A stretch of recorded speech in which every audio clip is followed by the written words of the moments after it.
right, and hello everybody. Ooh, why do I have add media source? I don't know what that's about.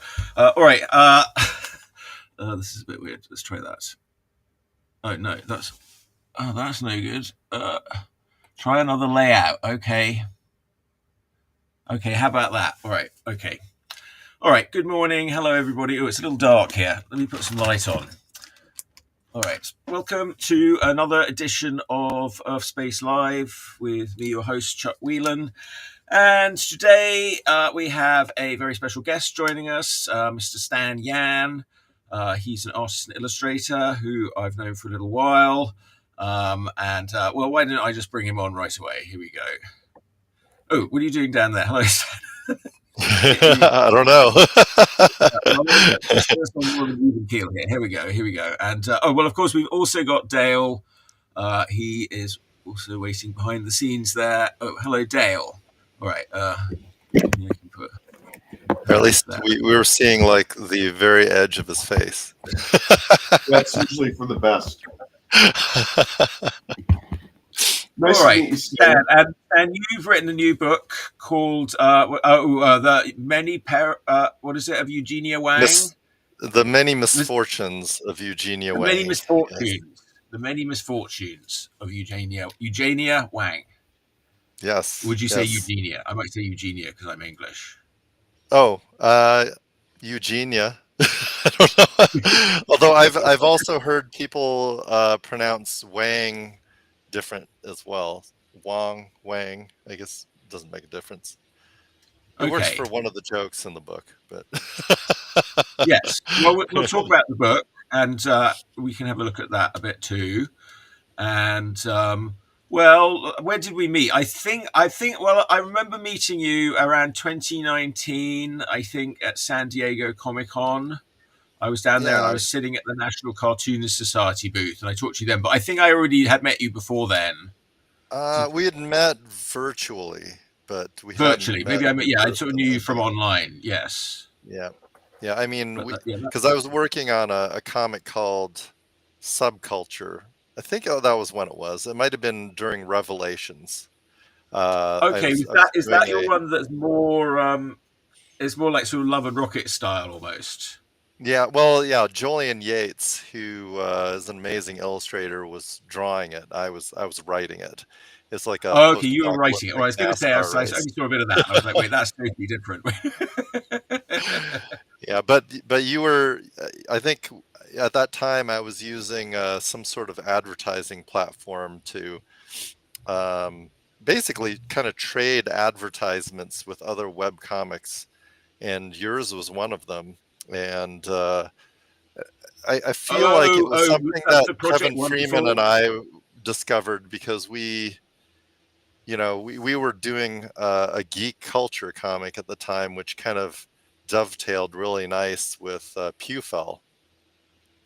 Yes. And so that was my first introduction to you, was through that comic, which I just adored. Okay. Yes. Well, the Drain of Chaos, right? Yeah, Drain of Chaos. Yes, I haven't got that. I mean, I got that all into a book. It's another thing that I got it all into a book, and I haven't really done a very good job of getting it out there. Although I don't know, I keep wanting to make it different sizes. That's why I gave up on self-publishing, because it was just too much work, too many variables, too many things are changing, and I'm like, I need to leave this to the professionals. So. I spent a few years trying to break into the traditional publishing market. Yes, so you really sort of focused on that and sort of honed your style towards what they're looking for in those sort of middle grade readers, I suppose. That's right. Very popular that Raina Telgemeier opened up. And I saw that nice picture of you and her and Scott McCloud. Am I pronouncing her name right, Raina? Yeah, I think so. Yeah. Unless I've been pronouncing it wrong for 25 years. Yeah, no, I heard somebody pronounce it differently the other day, and I was like, wait, but I think I met her a few times. I think. There's a silent go that's in front of Raina. That was the name of one of her zines when I met her at Ape. It was Go Raina. Oh yeah, Oh yes, right, yes, yes. right. All right, sorry. Yes, okay, yes. So go Rainer. Yes, yes. Yeah, I didn't realize until I started reading some background on her that I had been going to the San Diego Comic-Con 2 years longer than she had, because my earliest memories are like going around to the other side of the small press pavilion to buy these photocopied saddle stitched essentially chapters of what ended up in Smile. Yeah. Yeah. I don't So, have any of that smile. I have the first one of American Born Chinese, which I'm quite uh-huh. proud of. Oh, as a mini comic? It's a mini Like comic, yes, yes, a little mini oh, comic, yes. nice. Yeah, Because he was, I hadn't discovered it until it was fully published and, beautiful trade paperback. I must say that I hadn't really followed it because the way it was written, it was really weird. Like when he was first doing it, because it was so sort of episodic. First, he was doing the Monkey King. So actually, the zine I have is about the Monkey King, and I was like, Oh oh yeah. yeah, I knew the Monkey King because we had a show in England, which I guess was Chinese, called Monkey. And it was a very classic show, and it was like the journey to the west and the story of the monkeys with Tripitaka and Pigsy and Sandy the fish spirit, and they would have these sort of kung fu adventures fighting demons and stuff like that. It was very popular in England, and so yeah, I knew all about Monkey King, and that was sort of cool to saw that. But I hadn't really realized, oh, the Monkey King was like this sort of bigger thing, I suppose, because we had that show. And I guess I just thought that was the show, and I didn't really know about like Journey to the West and all this sort of stuff, which I have read. Well, I haven't read all of it. I've read read some of it. But yeah, it's quite. Yeah, that was good. So he was doing that, and I remember. Yeah, there was a few people, him and Derek Kirk, or Derek Kirk Kim. Well, I think Oh now he yeah. goes by Derek Kim. He's evolved his name. Yeah. Okay. But yeah, he was doing some really amazing work. They were all doing amazing work, and Joey Manley, who started it, did you ever come across him? Yeah, yeah. Yep. Yes. I So were can't you doing something remember. on there then as well? So was it was he part of Webcomics Nation? Yes, Webcomics Nation. Yes, Okay. that was sort of, yes. He did Modern Yeah, Tales that's where I first. was hosting all of my webcomics, and then they just all disappeared. Oh, oh, So that was like what really convinced me that I needed to like have my own website where I was hosting all of my comics.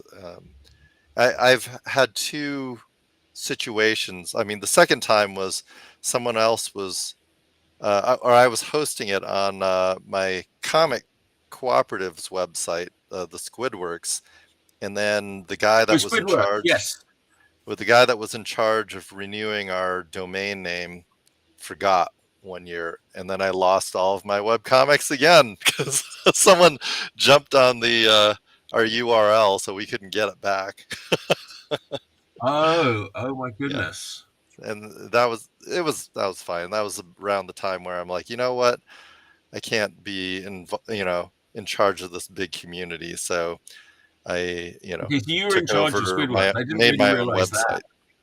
Yeah, Okay, so I like in like about 1996, I became the de facto marketing and treasury guy for the Squidworks, because at that time we were actually running a catalog as well that we were sending out to, I don't know, probably 50 different independent comic book stores around the country at that time. Was Squidworks a collection of web cartoonists?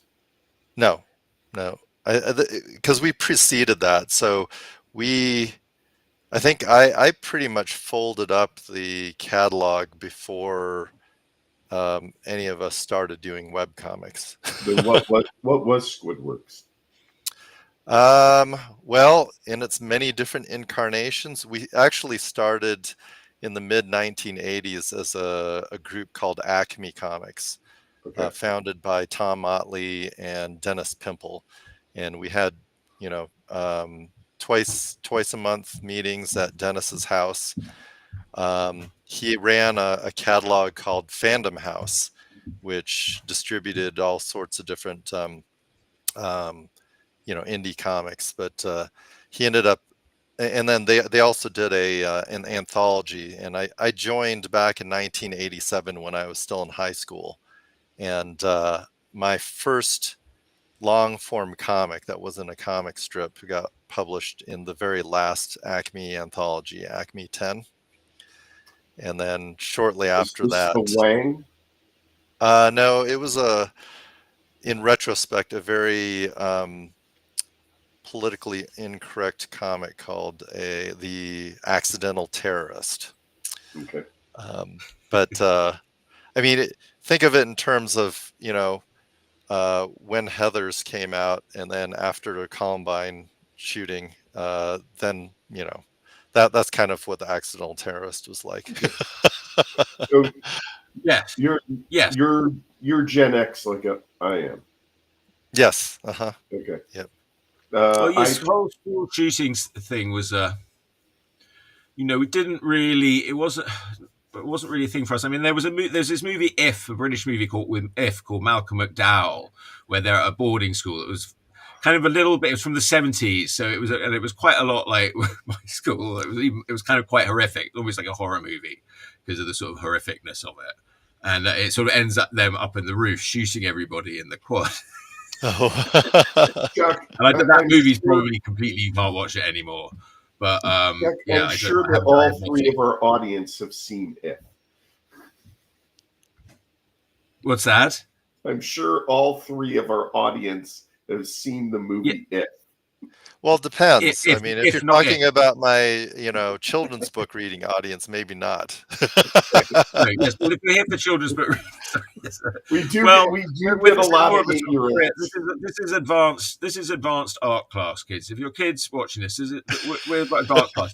There are really good like how to draw classes, and Stan's got some really good sort of basic sort of tips, advice videos that you do and things, and here we get really into the nitty gritty, sort of behind the scenes. We try and dig up the dirt of how horrible it is to be a cartoonist. No, of all the things that cartoonists go through. I looked at your website, Stan, and you have a history of work.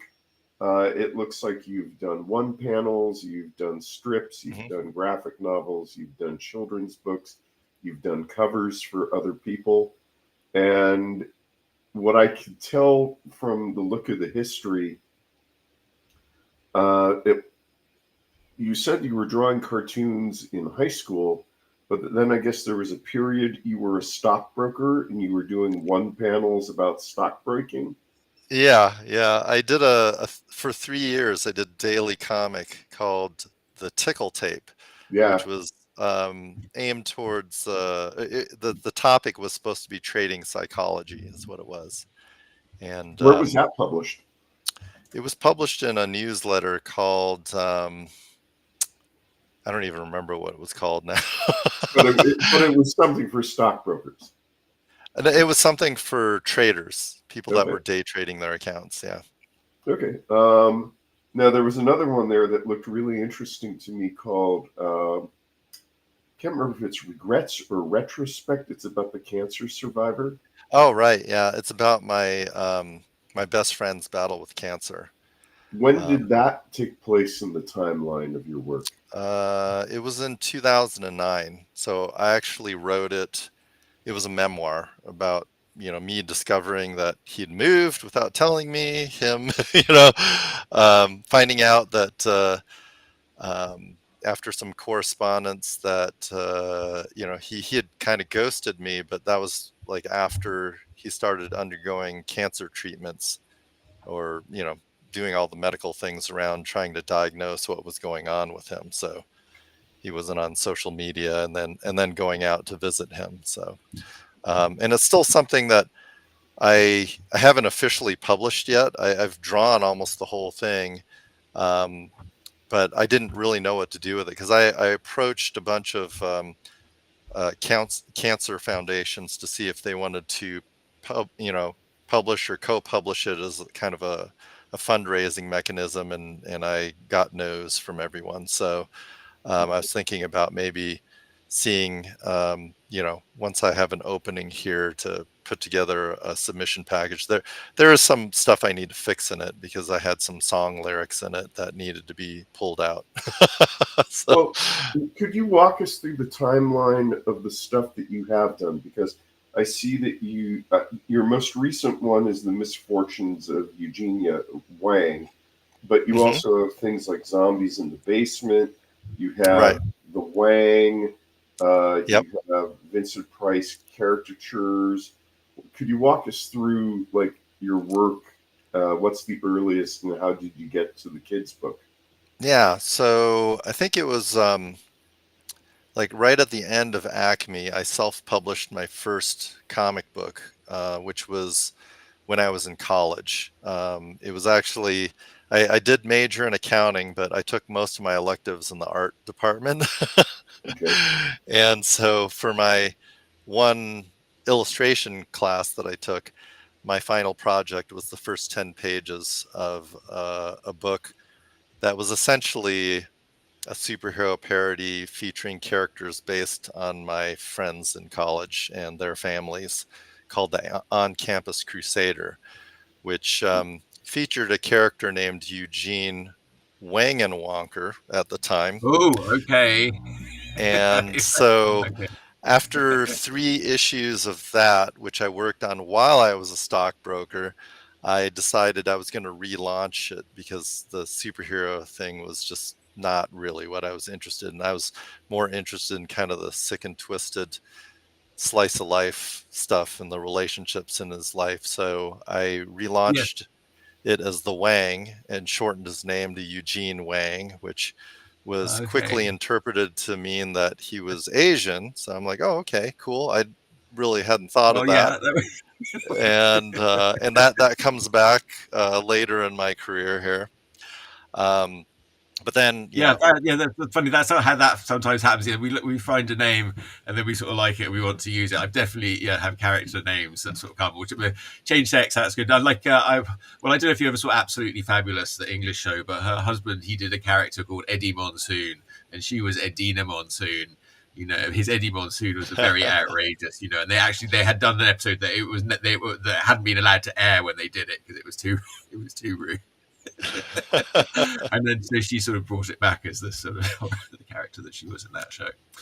And so yeah, it looks like some of the Wang is still available on Amazon. It is, yes. That's So cool. I think it's kind of like the Mafia. Once you're in, you can't get it out. I mean, as long as there's like back issues of it floating around there, then it's going to be available at least in the secondary market from someone. Yeah. And I mean, like with Pewful, I rerun it. It sort of runs about, because I did it actively as a webcomic 4 or 5 years. So I'll rerun it on different sites over the years. So every sort of 4 or 5 years, I'm like, okay, I'll spend a week, well, not a week, but, it takes a few days to sort of get it all loaded up somewhere. But then it'll sort of sit and run. And now I can do it on Instagram. It's the first time I've done it like on a more mass, like outside an actual webcomic platform. So that's kind of interesting. Yeah. So the Wang was a twisted slice of life, and this so basically 90s? He was following my early career path through the brokerage industry. Okay. So it became kind of a dumping ground for all the things that I didn't feel like were right in the profession that I was in. Okay. And then I got laid off. Well, actually, in 2001, while I was a stockbroker, I started going to comic convention. So I went to my first one that I traveled to, which was the Alternative Press Expo in San Francisco. Yay. And then the very next one that I went to was San Diego Comic Con. Did I meet you at the Ape in San Francisco? Probably not. I mean, I didn't get away from the table as much as the other 4 people that were there with me, which was one of the lessons that I learned from that convention, is that when you've got 5 people behind your table, and I think it was like maybe a 6-foot table, 8-foot if we were lucky, I don't know. And we literally had about 40 or 50 different mini comics on our table, from members that were there and didn't make the trip with us, and we sold like almost nothing. It's too much, yes. So, but that was Squidworks. Yes, yes. Okay, Yep. I So probably did I with it. exhibited That's with probably the where I remember Squidward. Squidworks. I think I might have sold. You might have sold something to me. I think I might have had a Squidworks something somewhere because that sticks in my head, Oh yeah. and so yeah, I probably would. Yeah. Yeah, we pretty much did the convention circuit as a group, other than I think my first year in San Diego in 2001, where I was doing my table solo, um, and until about 2009, and that was when I had made the decision that, you know what, I'm like doing a lot of the work, fronting a lot of the expenses, many of which I wasn't getting reimbursed for our co-op, and I'm like, you know what, I'm just gonna take care of myself from here on out.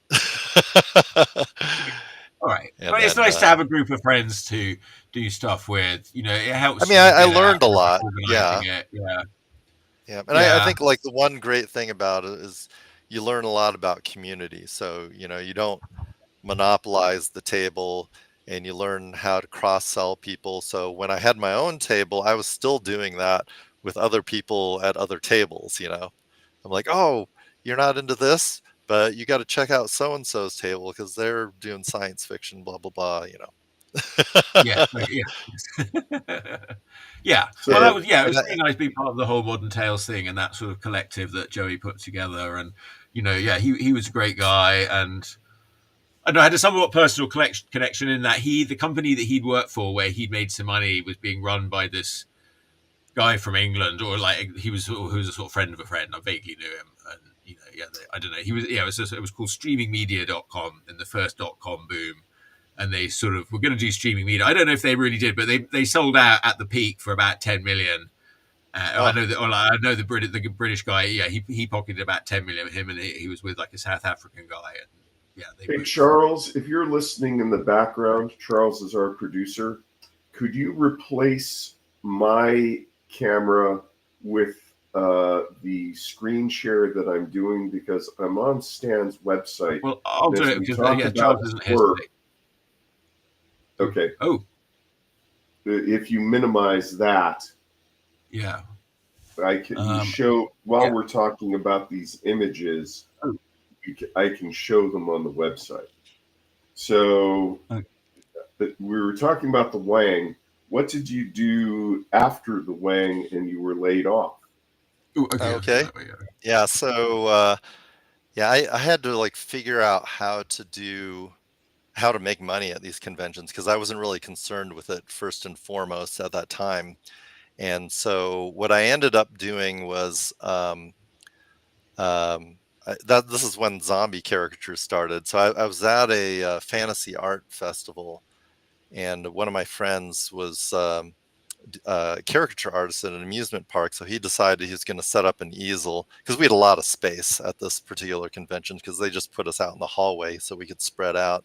And so he was doing fantasy caricatures of people, and unfortunately, or maybe fortunately for me, he got arrested on Saturday night for public intoxication. And so no one was working his easel on Sunday, and I was like, you know what, it's a shame that no one's doing this. So I was like, maybe I should do some caricatures, but I needed to have a sample of the way my artwork looked. But up to that point, I'd been afraid of doing caricatures because I was afraid of what people might think of how I drew them. So I was like, you know what? Hmm. I'll draw some Yeah. samples of my booth mates as zombies so that, if I offer to do zombie characters, then people expect to look awful, and that would be a lot of pressure off of me. Yeah, I really like that idea. I thought, oh yeah, he really got a good idea there because yeah, if you do them as zombies, I guess we're good with the monsters. When Like, you were around doing the caricatures, what yeah. materials did you use? Were you doing them digitally and printing No, them no. out? I know there was no digital illustration by me back then because that started in 2006.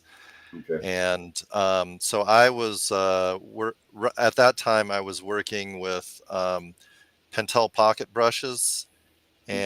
and I don't like originally I wasn't even offering to do them in color, and then I started adding like a spot color to it with like a Tombow brush in kind of a Got it. blood red color. And then I started using these compressed colored pencil sticks, Okay. Prisma sticks or something like that, or art Uh, sticks, Prismacolor art sticks. new pastels. They were not pastels, no, Okay. Okay. because I think those I are know what too you're talking about. chalky. Yeah. They're But waxy. yeah, yeah. Well, actually, before that, I think I started using a bunch of markers, but they were just unwieldy and expensive to take around. And the ones I was using were chart, or were they chart packs? So like they were really stinky. Yeah. Like if I was in an enclosed space, that would make me high. Now, your website does have some samples of caricature, but these look like they're all digital, done in Procreate. Yeah, On yeah. your iPad. Everything that I'm doing right now is pretty much digital, and I've actually stopped doing commissions. I've stopped going to comic conventions as of 2022, Oh, just to kind of focus on, all my publishing deadlines. I still do live caricature events, and I'll do those um, with traditional media, mostly like Sharpie and um, compressed color pencil sticks, or digitally, which I charge a little bit more for. And typically, it's like companies that are hiring me to work in their booth at convention halls to draw traffic into their yeah, I've booths and done things that. like that. Yeah. So So you have your iPad hooked up, and then you have something like a die sub printer just printing out little caricature. yeah, yeah, Yeah, yeah, exactly. Yeah, they're yeah. they're normally just like little 4x6 ones, but I'll also offer the client to have me Good. upload them The to file. the cloud for like 30 days, and then Yeah. people can download them. And typically I charge more because I set up the template too, so that it has the company name on the picture. And that way, when people use it and they're sharing it, then, the company is It's a getting free business card. advertising. Yeah. Yeah, I've done that. It's much easier now because of the iPad. Oh yeah, Because absolutely. yeah, Yeah. and I'm trying to remember. I think it's the Canon Pixma printer that does the little photo quality prints. Yeah, I haven't purchased one of those. I just have this old Epson that's got a crack in the plastic, so I require that the client provide me with uh, electricity so I can plug it in. Okay. Um, and then also, um, possibly Wi-Fi if that's the way I need to connect to the printer to send the Okay. pictures there. So you were I highly doing the recommend zombie Canon Pixar. caricatures. Uh, what happened after that? Well, it got really popular. Okay. I made more money than I'd ever made at a convention before. So, like, with each subsequent convention, it was getting better and better, and people were like coming back to my booth every year, and it became like a tradition for people that were coming back to the same conventions. And but unfortunately, it was cannibalizing all my book sales. I couldn't sell any books, and at that time, I Mhm. started teaching as well. So I was teaching summer camps for kids for comics, and late in the early 2000s, I started teaching at the Community College of Aurora, where I helped to develop a graphic storytelling program, or a degree program for them. And so I didn't have time to actually write any of my own books. So every time I'd show up at a convention, they're like, "What do you have new? When's the next Wang coming out?" I didn't have anything for them. So my small but rabid set of Wang fans kind of slowly just went away. Now, how did you get the Oh, teaching yeah. jobs? Your degrees in accounting, or isn't Yeah, that as a working professional, so you can be adjunct, which okay? means you make very, very little money. You can't go full time, and there's no chance for advancement either. Okay. All right. um, So it but was a I got it because I finally grudgingly joined Facebook, ah, and because my cousin, um, or no, we were trying to set up my dad's a surprise birthday party for my dad, and the only way to reach some of my cousins was that I knew that they were on Facebook. So I was like, okay, I'll join. And when you join, it says, would you like to invite all of your contacts? And I didn't realize that meant all of my email contacts. And at that time, I was the treasurer for the Colorado Alliance of Illustrators, and we ran an annual art show, a gallery show. And so it sent my email or sent invitations to all of these people on that list. One of the people whom just got a new job as the chair of the art department of the Community College of Aurora knew that I was teaching summer camps for kids in comics. And so he invited me to help him develop this graphic storytelling certificate program. And so that's how I got that gig. And then eventually he left, and then the guy that replaced him eventually hired me at the Rocky Mountain College of Art and Design. But we're going all out of order here. Okay. Well, to bring us back later. To because that was near the pandemic. So anyway, when I started doing zombie characters and I couldn't figure out how to sell a book for the life of me, I started developing a plan. I'm like, I need to have some books about zombies, And so the first book I came up with was something that I'd planned on doing as a 24-hour comic book day comic, which was a story about me doing zombie characters of people at a comic convention, and the people that I'm drawing are slowly dying. And by the time I realize this, then I start to panic. It's like a Twilight Zone episode because, then I'm like worried about when I'm going to die because I drew a zombie of myself for my business card. And so that's what that Vincent Price book up there is about. And my first edition of it was actually drawn by Daniel Crozier, because he was doing stuff for Vincent Price. He's doing illustrations for them, and he's like, well, do you have like a one shot that I might be able to illustrate? So I'm like, well, yeah, but I hadn't originally planned on someone else illustrating it. So I went ahead and sent him the script, and he liked it. And at that time, I think they were called Blue Water Productions. They liked it as well. And so he went ahead and illustrated a version of that story. And originally I was selling the book, but I'm like, you know what? I'll just raise the prices of my zombie characters and give people a copy of this book. So because it's so meta, and and then that way, if they don't, maybe I can force these people that don't read comics or aren't fans of my writing to maybe become fans of comics and maybe become fans of my writing. But it after a couple of years, it kind of felt a little bit weird giving people something I hadn't drawn after I just drawn them. And so with Dan's permission and with the publisher's permission, I kickstarted a version of it that I drew where like my top backer ends up being the guy that kills me at the end of the story. Oh wow, that's great. Yeah. What other Kickstarters?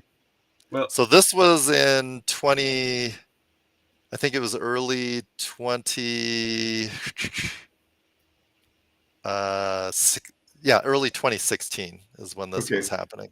The reason I ask is I know that you have, hang on, let me get to it.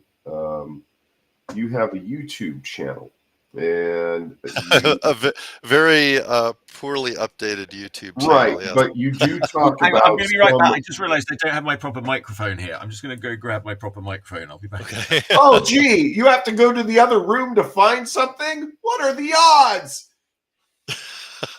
I guess this is a normal happening. Yeah, now we sit here and we have dead air for about 10 minutes while he's looking for something. No, we're going to talk. But by that time, I see that you had, for a while, a hybrid approach. You were roughing things out on the computer and then printing them out onto paper in Blue Line. Yes. Was that what you were doing for the Vincent Price book? Yes. Okay. I did. And well, yeah, so that way, some of my rewards were that people would get original illustrations from the book, and that way I had some original stuff. Okay, So and instead you of cut doing everything out digitally, panels and mail them. well, yeah, they weren't printed out. They were blue lined, drawn, Yeah. and then I would actually scan them back in before I colored them or anything like that. But Okay. yeah, so And- I think like this was one of the Kickstarters that was extremely reasonable because people were getting a lot for what I was giving them. No, getting an original from a Kickstarter, that's a heck of a reward. Yeah. Now, you were a Photoshop kid at this point. Yeah, exactly. Okay. I wasn't working on an iPad just quite yet. Okay. What came after Vincent Price? So that I think during that time I was also working on There's a Zombie in the Basement. So in 2013, or was it late? Maybe it was in 2014. My son wouldn't come down to my basement studio for some reason, and when his mom asked him why, he started pointing at all the zombie artwork hanging from my walls. Okay. And instead of consoling him, that just inspired me to write There's a Zombie in the Basement, Okay. which was meant to like make him less afraid of all the imaginary things that go bump in the night. Now And it seemed to work actually. So And so that was my next between, Kickstarter after that. sometime between your high school comic and then the superhero comic and then the one panel that was in the stockbroker, the day trader newsletter, you got married and had a kid. Well, no, that was like way back. I got married in 1998, Okay. but we didn't have a kid until 2010. Okay. So I assume you had the kid just so you would have story ideas. Mostly, yeah. No. Yeah. Okay. Actually, I was really afraid because there are stories of some of my friends here in Denver that like they were doing their art and then they had kids and then they didn't draw for like the next 20 years. And I thought that might happen to me, but actually just the opposite did because like you said, I think it was like the storyteller in me because I'm always looking around at things that inspire me, things that make me laugh. Mm-hmm. And he was just like an endless fount of inspiration. And that was the tipping point is him not wanting to come down to my basement. And I was like, all right, I'm gonna do this. And I wrote it, and the script barely changed since I wrote it. And it was like it took me about an hour to write it. Yeah. No, you would just come out. Yes, it's good. Yeah, you're such a storyteller, and your art, you're very excellent art and storytelling. So it all really comes together. No, But the interesting thing was it took me a long time for this book to come out. So I mean, it was a couple of years. But a part of that was just finding out about the children's book industry. So in that interim, I had joined the Society of Children's Book Writers and Illustrators, and I actually queried and went out on submission with this book dummy. And it wasn't, really in earnest. It was like 7 different places, but it was actually, I guess it helped me know I was on the right track because people are saying that the rejection letters I was getting were really good because I was actually getting real feedback. It wasn't just the form letter. It wasn't just the sheet with the check boxes that they send back to you. And the very last one that I sent out, actually, I got as a referral because one of the people that had in the past wrote an article about me in our alternative weekly newspaper, I didn't realize was also a ghostwriter for Scholastic for R.L. Stein. Oh, wow. Yeah, I was at a comic convention and he is a ghostwriter? Yes.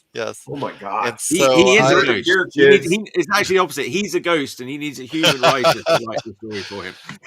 So anyway, I was doing a zombie caricature of him at the Cowtown Comic Art Festival, and he's like, and so while I was doing this during this year when I was just collecting people's names on a clipboard to add to my mailing list, I had a dummy of this book sitting on my easel, and it says "Read Me" on it. And so he started reading it, and he's like, "This is really good. Have you,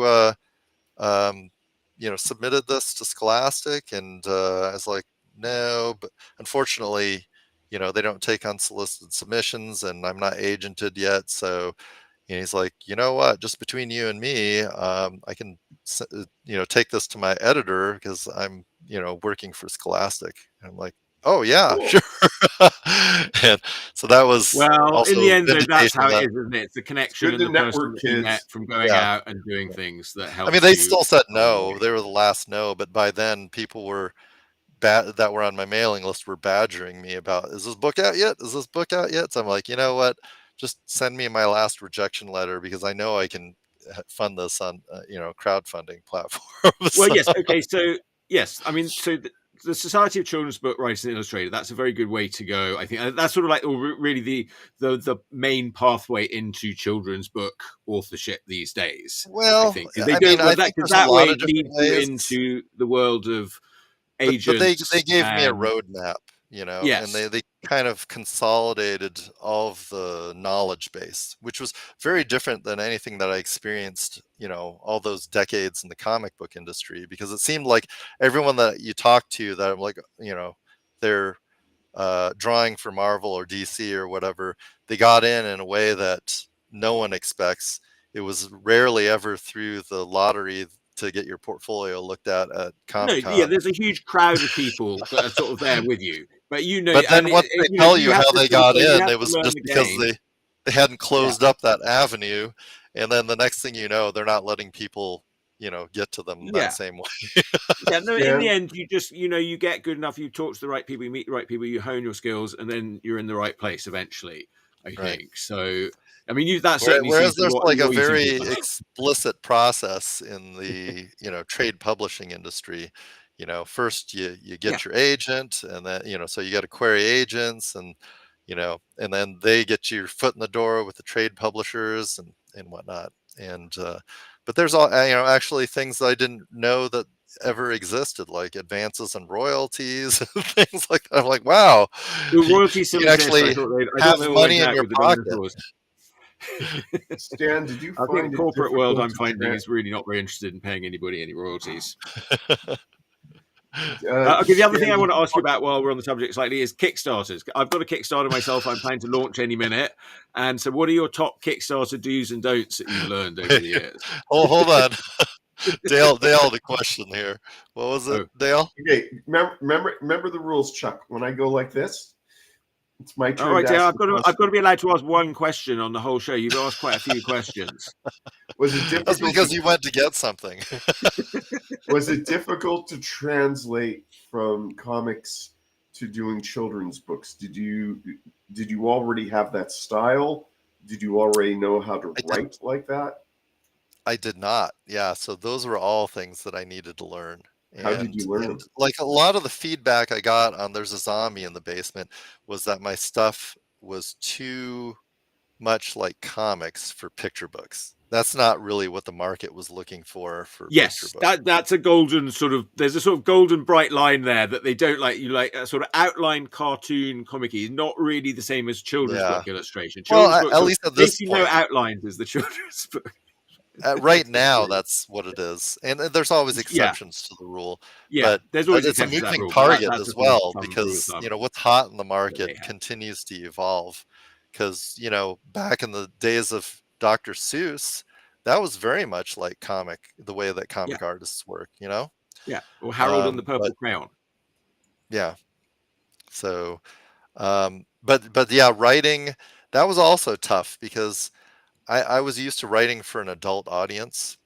And granted, from a maturity level, I'll be 13 forever, and that's why right now I'm doing middle grade um, graphic novels, because that's the sweet spot for me. Plus, I've always seen stories in panels. For my earliest memories of drawing was always in these boxes that I later found out were called comic panels. So I was drawing comics before I even realized that's what I was doing. So Yes, if well, we're if Eugenia Wang is extremely accomplished, like the graphically and the way it's laid out. I mean, it's a very easy to read. It's very funny. I love how you're doing sort of the characterization of the mother. and, just the way, and then the sort of the vision sequences where you're doing it all in black and red. Yeah, all that stuff looks. It's very smooth, easy to read, easy to go through. But there's a lot in there. It's deceptively simple because so based on the book that you were about to release, inside you were a 13-year-old girl.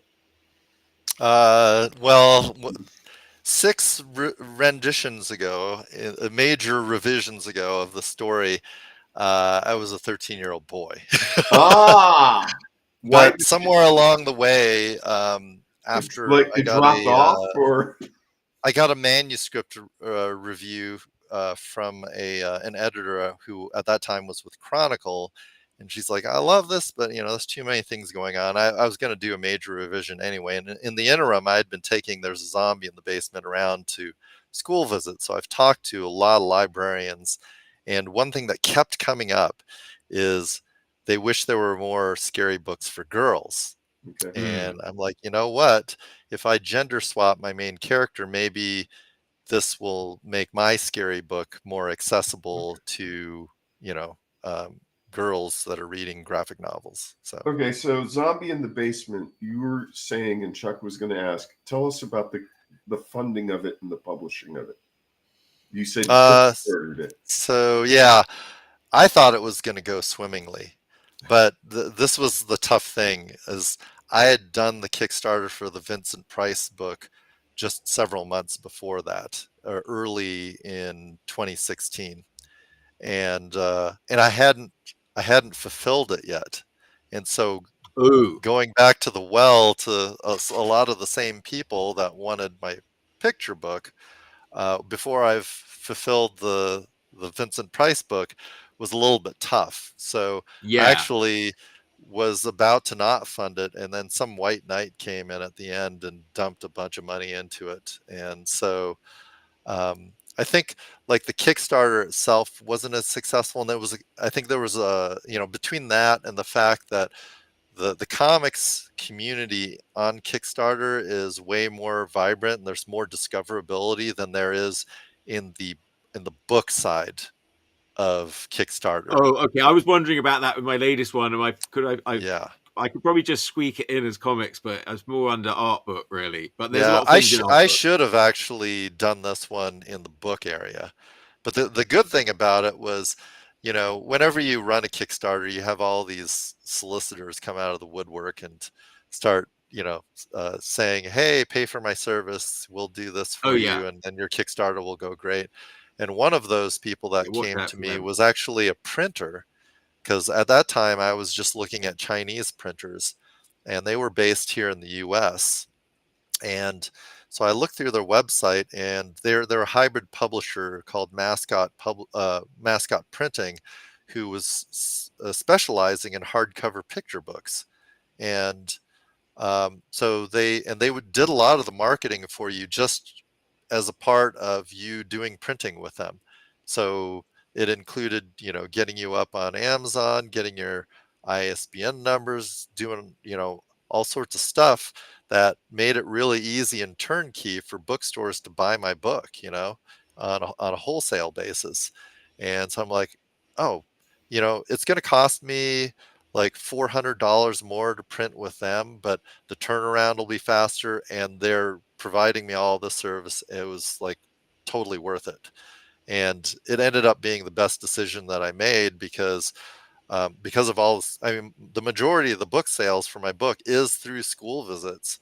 And I've done, probably by now like 150 school visits, and I'm in my 4th printing of this book.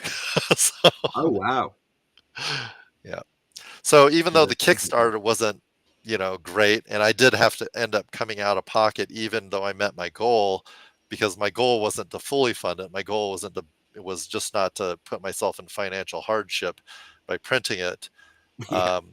It ended up being, you know, a major success for me. You know.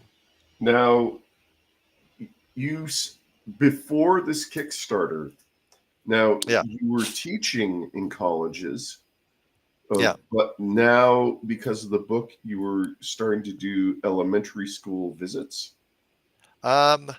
So one of the things that came out of me teaching summer camps was Okay, summer camp's a younger crowd.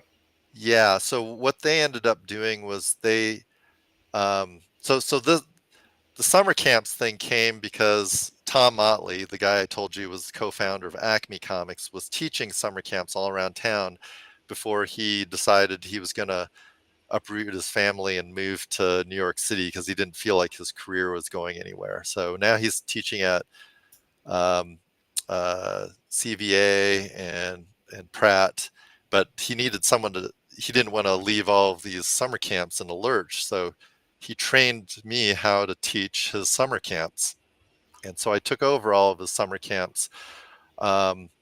But one of the places that I taught was a place that he curated an exhibit, which was the Mizell Center for Arts and Culture at the Jewish Community Center of Denver, and they had an art exhibit called "The Spirit of American," or no joke, "The Spirit of American Comics," where it was this amazing exhibit of original comic book artwork back from, the 1930s to current. And so I was one of the artists that Tom brought on to help paint a mural that was a timeline of the history of comics in America above the original pieces that reflected those dates. And so the Mizell Center decided they were going to, milk this exhibit for all it was worth. So they actually created a program guide that looked like a comic book that was also a way of them selling a traveling program to schools where someone would come and deliver a slideshow that showed pieces of the exhibit while talking to them about the history of comic books in America. And I was the person that got to do that. And so I actually had a head start on getting a list of contacts at schools. So when I started taking this book out for school visits, I already had contacts, and so I was able to hit the ground running pretty quickly and easily. Now, is the money? There have been cartoonists who have made money on speaking engagements. Scott Adams being one, famously. So, is the money from these engagements from the book sales, or is it the speaker's fee? Both. Okay. Unless I'm giving them away for some reason. I mean, Okay. sometimes I'll do a promotion, like as a part of the launch of this book. I had people. I don't even remember what I was asking people to do, but I was going to give out a school visit, and I think that was actually one of um, the reward levels for that book was if you were a school, you could buy, or a bookstore or something, you could buy multiple copies. You could buy 10 at a time. Okay. And then if certain packages came with, a school visit in person if you're in town, or virtual visit if you weren't in town. So. Okay, so like if I was just like some drunk old man, I could have bought like 30 books and have you come in person and perform for me. Yeah, and at that point in my career, I would have too.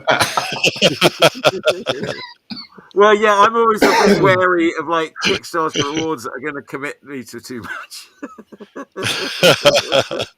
It's really I've seen way too many examples of that too. Yeah. Now, yeah. I've seen, as I'm looking through your website, you also had, I guess it was a strip called Peter Cadaver. Yes. Yes. And where does that fit in the timeline? Okay. So actually, before I even started working on The Many Misfortunes of Eugenia Wang, I was working on a middle grade graphic novel called Salem Charter Academy. Okay. And so Peter Cadaver was borrowing the setting and the characters from that story. And my main goal was I wanted to do a strip that was a backhanded promotion to try to sell Salem Charter Academy to publishers.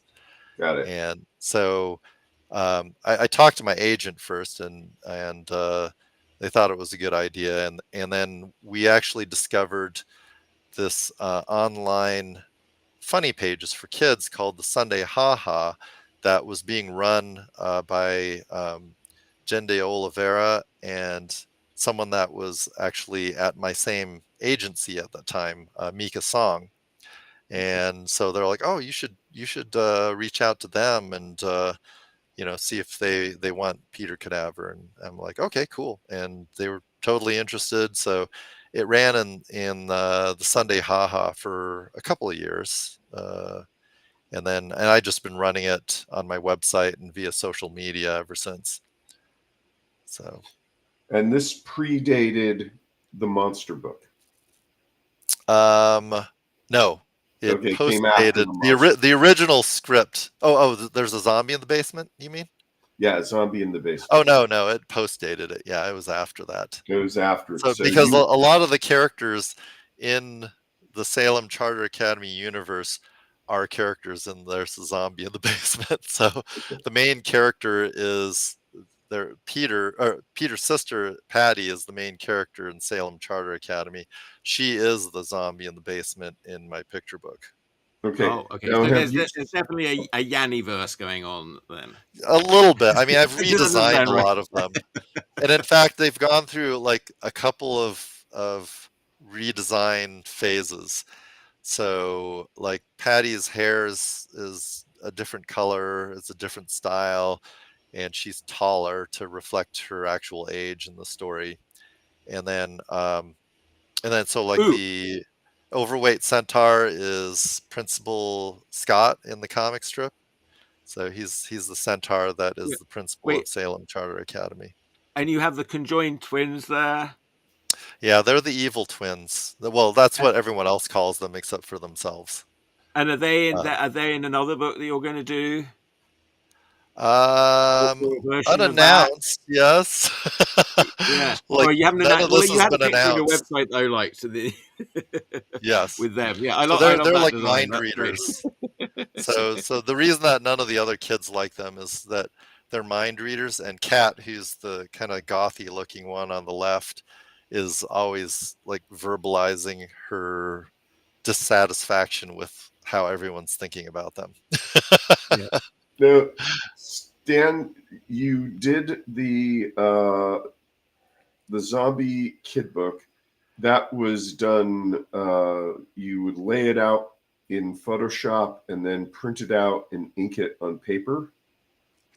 Yes, at least portions of it. I did a lot of it in layers. So yeah, I mean, like especially the beginning of the book, I would just like ink Milo's character, and then I'd go and ink his bed, and so they're all on different layers. Okay. And then even the colors were on layers, so I would like light box that onto a piece of watercolor paper so that I could do they were actually ink washes that I later ended up coloring in Photoshop. Yeah. Now this strip though, Peter Cadaver, is this all digital? Yes, it's completely digital. Is this when you switched from your laptop to the iPad? Yeah, I think by the time I started doing the Peter Cadaver strip, yeah, everything was on iPad, on Procreate. Okay. Now we have to like hang up on you because we hate Procreate. Wait, oh, yeah? You do? Yeah. No, we don't. I don't use it. Dale's obsessed with Clip Studio Paint. I have Procreate. I don't really use it. I guess I don't know. I use Photoshop. I just don't really work on my iPad for that. We have to end the episode. Oh yeah. No. I didn't know this. No. There was like a political thing here. Oh yeah. No, there isn't. Dale's making something out of nothing there. No, I'm not. No. Okay. I mean, I have no objection to it. Yeah. Well, you're wrong. So I'm jealous of people that can. I'm sort of confused and jealous by people like you who can get such great results off of it. I mean, for me, I encourage people to use whatever works for them. That's all I say. Yeah, at this point, you've got to leave. I mean, if I'm upset with anything, I'm more upset with like Adobe for scraping our crap for AI. yeah, no doubt. But unfortunately, I'm like, I'm beholden to them because Simon and Schuster only has a license for the Adobe, and so I have to do my layouts and lettering in InDesign so that they can make modifications when they need to on their end. So I'm you're more laying out your sanguine on AI pages in because InDesign. everybody's jobs. If like the reason they taught it to art was to show how, yeah. I mean, there's a problem with copyright. available on my That's not TeePublic going to get site. resolved. I mean, that's a legal matter that needs to be resolved, but it's not going to be resolved. But you know, the technology is there. It's sort of unstoppable. And you know, it's going to affect every job. The art is just to show, look, it can do art. It's going to be very easy for it to solve your business problems. You know, it's more just to show, like, this is what it can do. You know, now watch out every other job in the world. Yeah, and actually, our job is going to be most protected because, as art goes, it's just another Photoshop filter. You know, like when the filter, everyone was doing everything with Photoshop filters at the beginning. Okay, you know, I've seen good results with AI from good artists who work with it. You know, I mean, so it just, you know, I don't know. The copyright thing is a sort of different issue. That's a legal issue that does need to be resolved.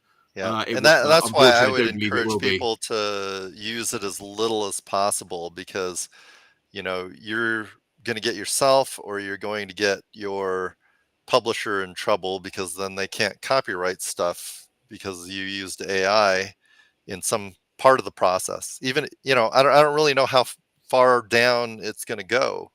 You know, the copyright law is completely broken and doesn't really work anyway at this point. So, you know, they don't. Their Copyright Office currently have an open letter out to Congress to fix copyright because it's completely broken, and obviously Congress aren't going to do anything. So, you know, copyright may be not right now. I mean, all these things are going away; they're falling apart and going away. So we'll see what's going to happen. So you've done the strip. What came after the strip? So once I started working on the strip is probably around the time I got my book deal for The Many Misfortunes of Eugenia Wang.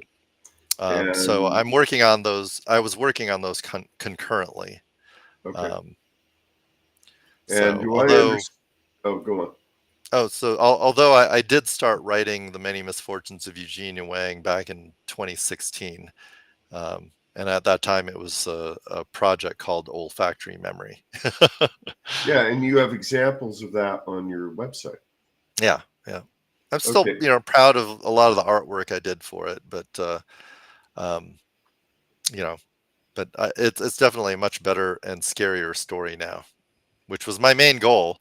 You know, when I was writing that story, it was actually kind of a challenge to myself, because I wanted to write and illustrate a comic that actually scared me, because I felt, just because of the way that comics works as static pages, no animation, page turns, it was really hard to scare me, you know, the same way that novels and movies would scare me. And so I'm like, there's got to be a way for me to write something that scares me. And so I started kind of thinking of all of the things in popular culture that scared me. And one of the things that kept popping up were scenes or protagonists that involved children.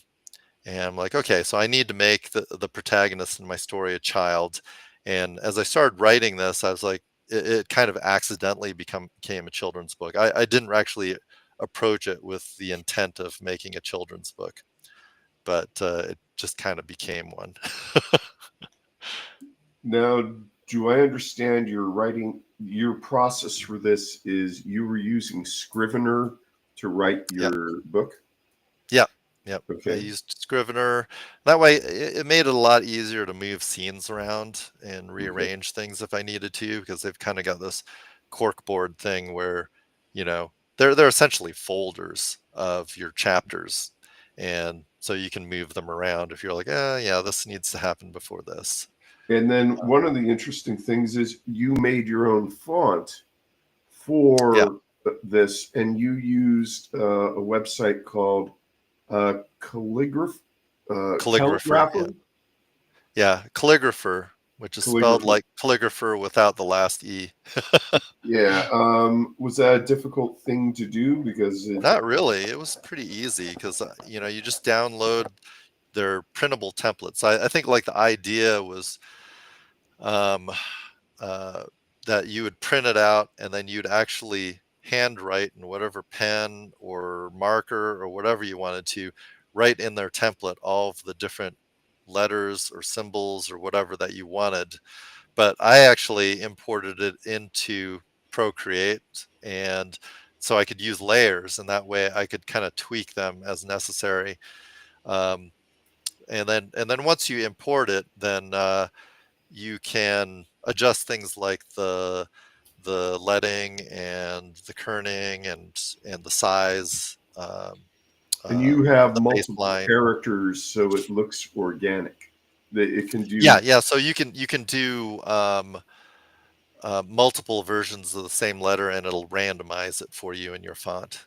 Yeah, because Procreate has I think Clip Studio has I think it's called contextual adaptation. You have it's a setting you actually have to turn on in the apps. Okay. Sorry. What does it do? Is that it allows it to it allows it to recognize that there's multiple characters and it uses them. Otherwise, it won't use as like a font forge. Is that what you're saying? Is Clip Studio Paint can create your own font? No, you can't create your own fonts. It's just if you create a font that has multiple variants of a letter, sometimes some applications will be able to use that and randomize the letters. Some won't, and sometimes it's a setting inside the app that you have to turn on or off. And delete that. So I was looking at the tech support for Calligrapher, and people were asking in frequent language. I mean, I think the one thing that I don't like about them is when you export your font, you have to export a separate font for bold, italics, and whatnot. I mean, it's not like a huge deal, but I'd love to have them all bundled into the same thing where it's just identified as a different style. But I did get really quick tech support from them just to tell me that oh yeah, we can't do that. Yeah, because I was looking at the font for I lost it. Every time I get out of the page, I lose your book. But I really enjoyed the handwritten look of the font. Thank you. That was built on Calligrapher. Yeah, and I wasn't quite sure about it. I wasn't sold on my own font, and so I actually showed my designer several different fonts that I was considering, and he's like, nope, we got to use yours. So he convinced me. Well, it's nice to work with a good designer. Oh, wait, that's not even my font there. I don't know whose font I'm using on that. Okay. See, that was one of the fonts I was considering.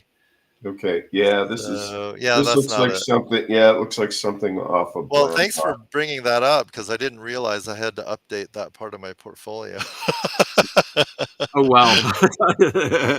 Sorry, I had your book up, but I'll try to get it back up. Let me see if I can find it. Maybe I can share my screen.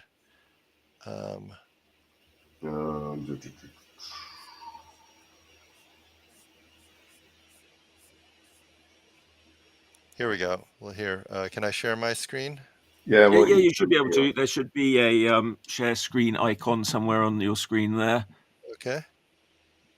So here we go. Oh yeah, hang on.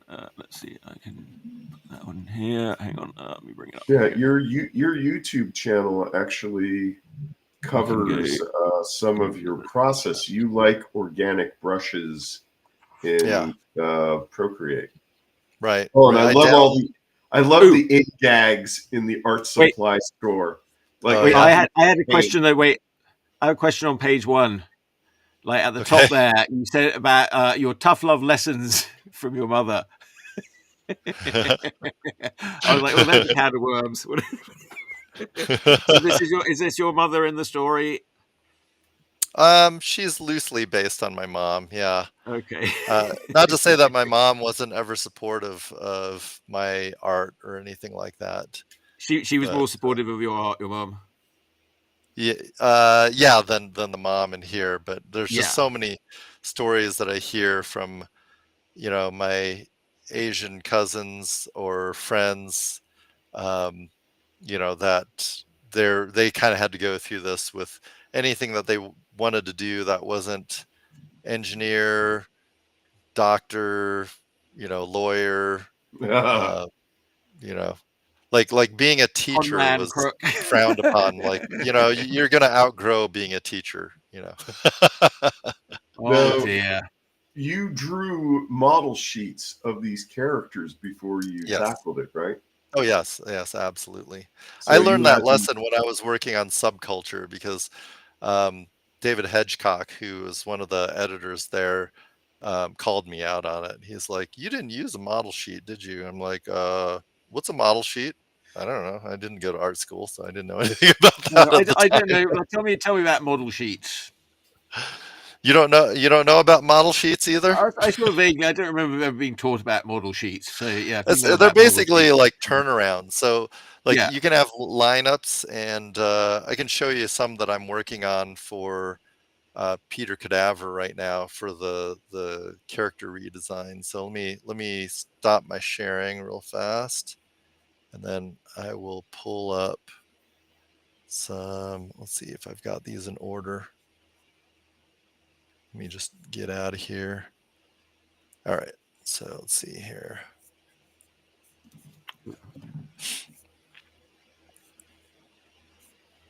All right, here we go.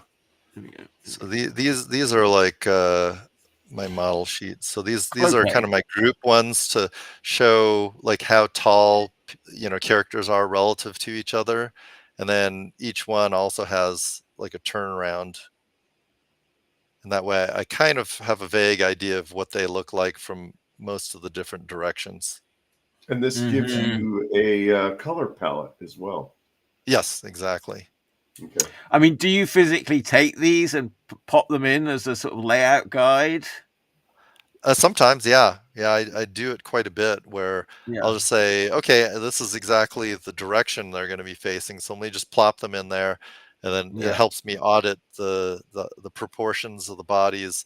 But I need to make them walking this way instead, or whatever, or change their facial expressions, or And they're you wearing a also hat. use a lot of photo reference. I saw that in one of your videos, you were using photos of the inside of a car for laying Yeah, out some of this. yeah, a little bit. Yeah, I actually. I don't remember using it a lot because I love drawing cars so much. Normally, I might look at one, but sometimes I don't need to. Like I could, draw a VW Beetle by memory if I needed to. Oh wow. Okay, that's a skill. I hate Yeah. cars. Put that on your resume. Now, also in uh, I keep forgetting the title of it. I'm terrible with names. The current book, you have a lot of different views. You're using one point perspective a lot, like interiors of the kitchen, Yeah. looking down on things. Did you use the perspective grids in Procreate, or did you just wing it? Or Oh no, I definitely use the perspective grids. Yeah, but I did have to create some of my own as well. Like there's one panel where I use 5-point perspective, and wow, so they don't have a 5-point perspective grid in no, they don't. Procreate. I think Because I don't even know if you can call it a grid necessarily. I think, oh God, what is it? That Autodesk thing, Sketchbook. Oh, I think SketchUp, they make, right? yes, not SketchUp. That's the 3D modeler. I've seen a 5-point grid somewhere. Okay, I just made my own. It wasn't that hard. There were a couple of tutorials. I mean, really short, like less than 1 minute tutorials that I followed on Instagram of all places Mhm. that helped me with that. In fact, I didn't know there was a way of doing it. I used to just always do these fishbowl, fisheye Yeah. looking things, but just kind of pulling everything out of my butt until it looked right.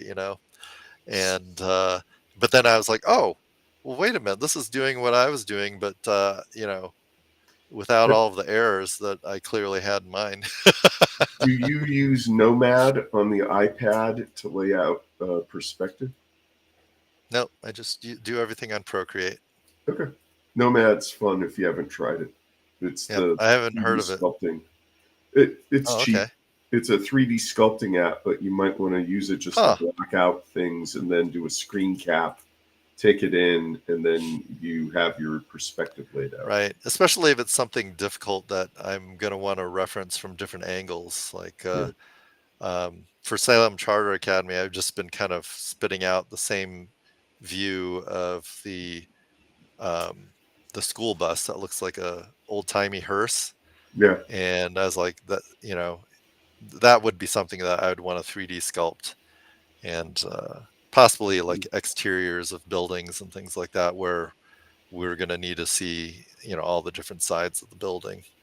Yeah. With a comic strip, it's not as big of a deal, just because you have such a limited amount of space. You can't really get too clever with different perspectives, because it'll more than likely be at the expense of the joke and the pacing.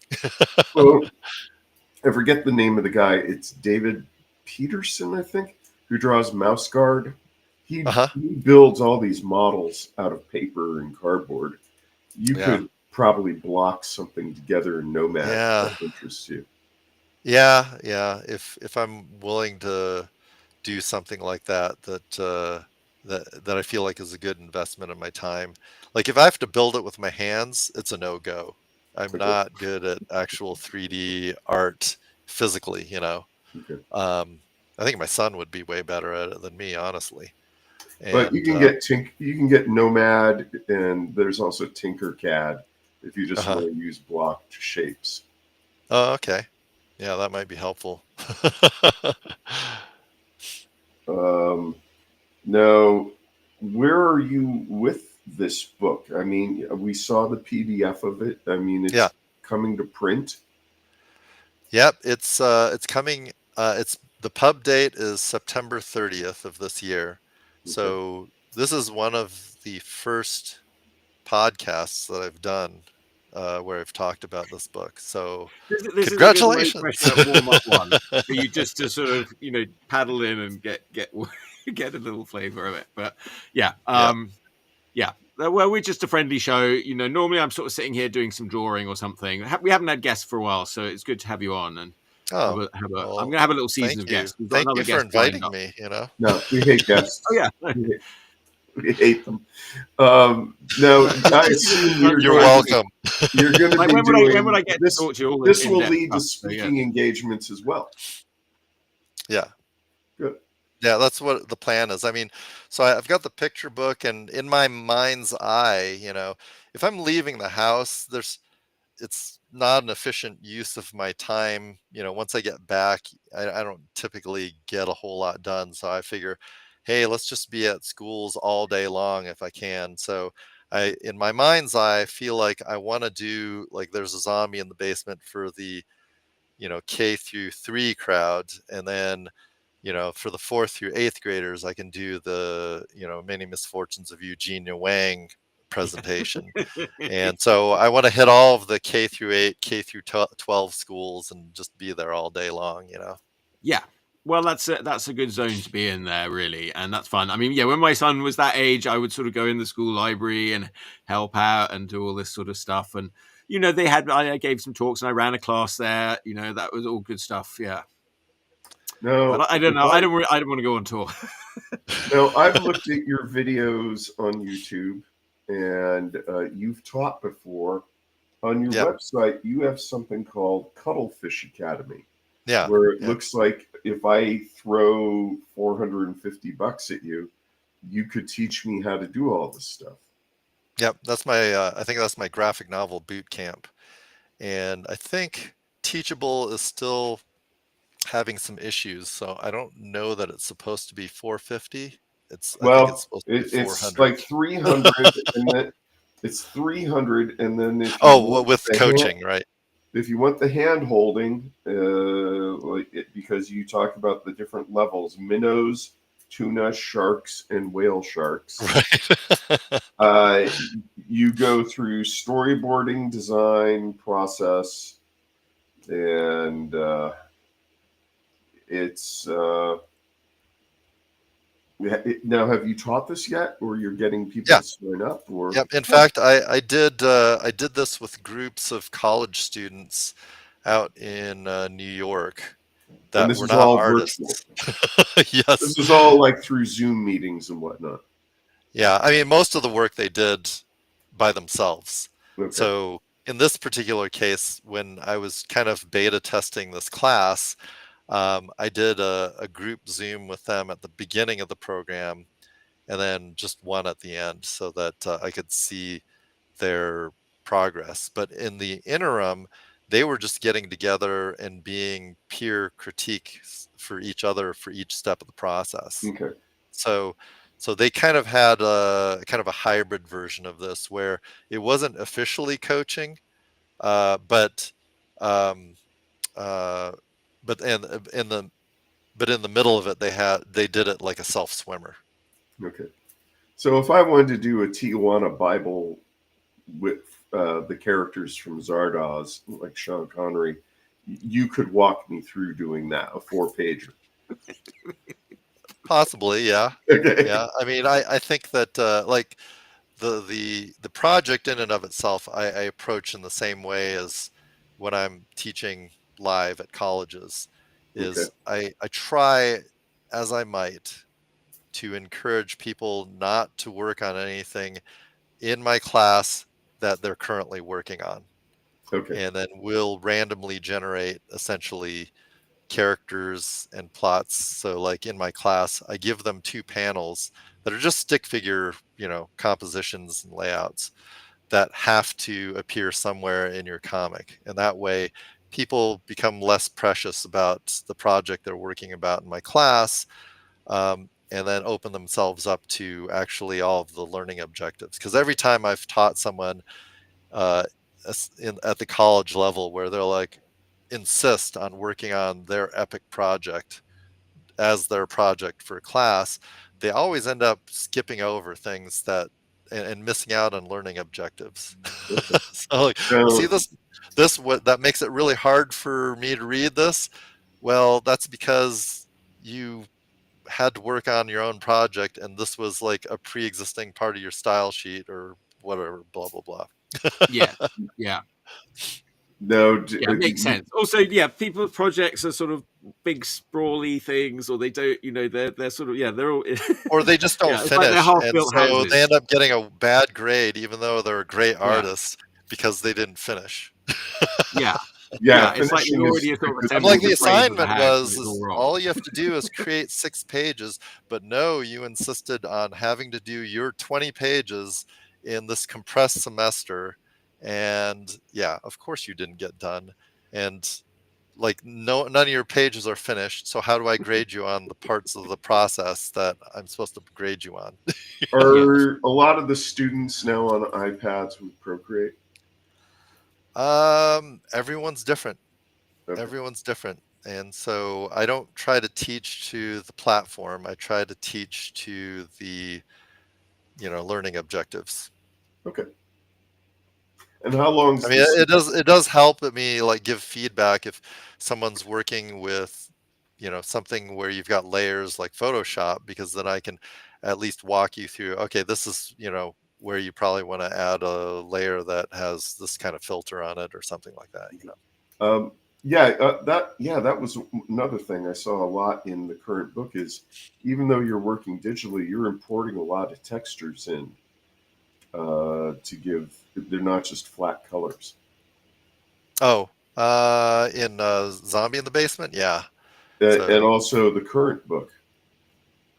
I don't think I imported a whole lot that I didn't create on Procreate. Okay, so that was all just organic brushwork. Yeah. So I downloaded some brushes that I use quite a bit.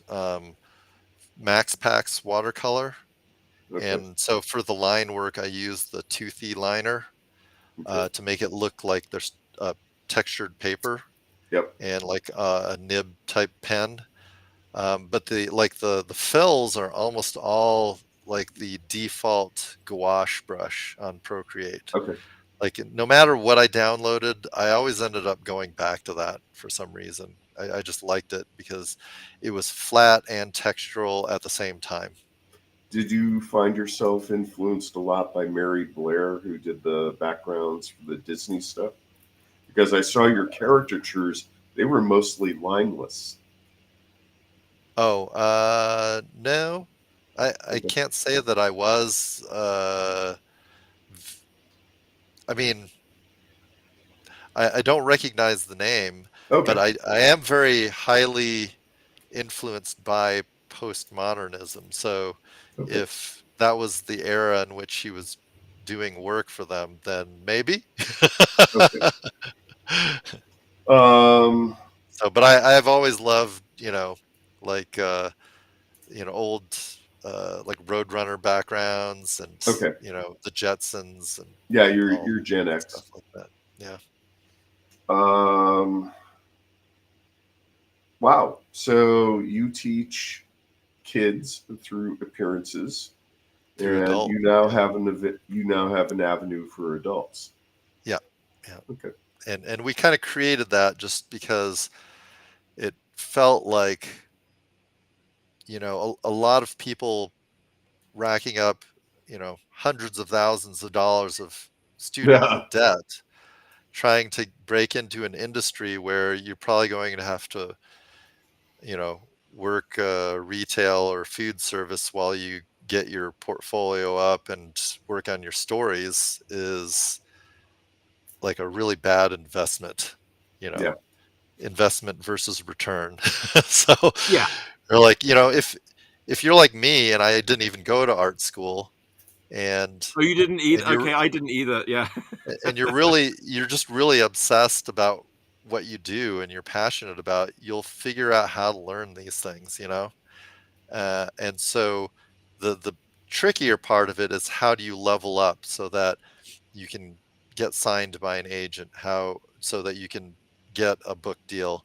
And so my friends and I that have all taught in higher ed and have the same gripe, like our compensation hasn't changed in the last decade, yet the tuition has gone up by multiples to Yeah, the I feel like it students, hasn't changed in the last 30 years, and to be and yet honest. they don't teach you like how to sell yourself into specifically the children's book industry.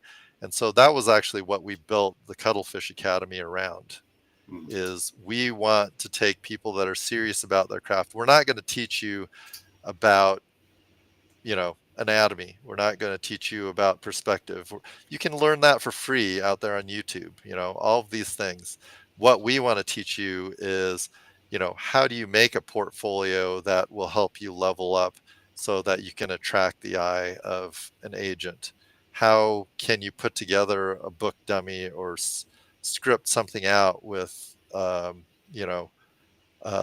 compelling story that is going to get sold to a trade publisher? Okay. That's our goal. And we already have students that are, um, you know, that are success stories that have got multiple book deals, and some of our students are more well published than us. So it's a little bit humbling to be That's teaching success. someone That's that good. has more publishing credits than I do, but they still, feel Well, like they need to get me to teach them something. you I need know to you're teach telling them the me I wrong want to sign up things. too right now. You need to teach them the wrong things so they're not your competition. No, that's not the way that I want to look at the publishing industry. Okay. We feel like we're all allies, um, and the people that aren't, unfortunately, it's an industry that talks to each other a lot. So word gets around. So that's probably not a good career move. Well, Yeah, it's a small world. Yes. All right. Well, how are we doing for time? All right. we Well, have it's a half hour 11:30. to talk Yeah, we about still have a Zardoz. half an hour to burn here. What do we want to do now? Well, I don't know. Normally, I do a bit of drawing. I haven't done any drawing today. Maybe I should draw somebody. We can talk about the stock market. We could talk about the stock market. Are you a bogglehead? Am I a bogglehead? Yeah. What? I don't even know what that means. What is a bogglehead now? You were a stockbroker and you don't know what a bogglehead is? I mean, I left the industry in 2007, so I don't know if Oh that my has anything to God. do with it. So No, As it's just somebody the who plays idea. a lot of It's Boggle, just it's the idea that you put all your money into index 500 funds. yeah, actually, I de-invested in everything at the beginning of January. So Oh, I'm I wish all I in had. fixed income and CDs. Wow, I wish I had. And the charts seem to be, possibly showing a bottom, but I don't have the confidence in it because I don't know how bad things are going to get before they Yep, get better. yep. I know what you mean. yeah, So, no, the thing that really bothers me is all the empty trade ports that are Yeah. apparently being reported. So I'm like, okay, well, that's not going to be good for anything in the near term. No. This will be fun. It's gonna be a fun ride. Fun, in air quotes, right? Oh yeah. I'm holding my iPad, so I can't go air quotes. Yeah. And Yeah. I'm even worried that it'll get so bad that, having gotten into, um, insured CDs and treasuries might not be even a great deal either. No, Because if they start defaulting on stuff, none of that's going to be great either. well, this is the first time you're on the show. Usually our shows de-evolve into talk about cannibalism. what? Yeah. So Speaking of that's why which, you're a That guest. hasn't Oh, happened for he months. does zombies. Okay. have you watched Yellow Jackets at all? No, no, no. No, So if you're into cannibalism, that would be a high recommendation by me. I'm more old school, like Soylent Green. Oh, okay. You know, it's Yeah. people, right? Yes. So But it is a Green good show. April. that should be a show. Why haven't they made a show with Soylent Green yet? Because it hits too close to home. I don't know. Yeah, Yeah. it's nonfiction. Right. But Where All right, what is am I our drawing here? I food can't remember what source I'm coming drawing from, today. and why do they want to get rid of the FDA? yeah, yeah. But I'm hoping that when we do get to Soylent Green, it comes in the form as Pop-Tarts. Soylent Green. Yeah. And if we seem to be, importing a lot of meat from El Salvador, I'll start Oh my being worried God. too. Well, so this is now your platform. You're working on iPad. You have Scrivener on your iPad. You make your own No, fonts. my Scrivener is on my MacBook Pro. Oh, okay. I actually did try doing Scrivener on iPad, but when you start sharing files from iPad to, because it's like a slightly different Scrivener app for iPad than it is for a laptop or a desktop, it just corrupts your file. Okay. So don't do Now that.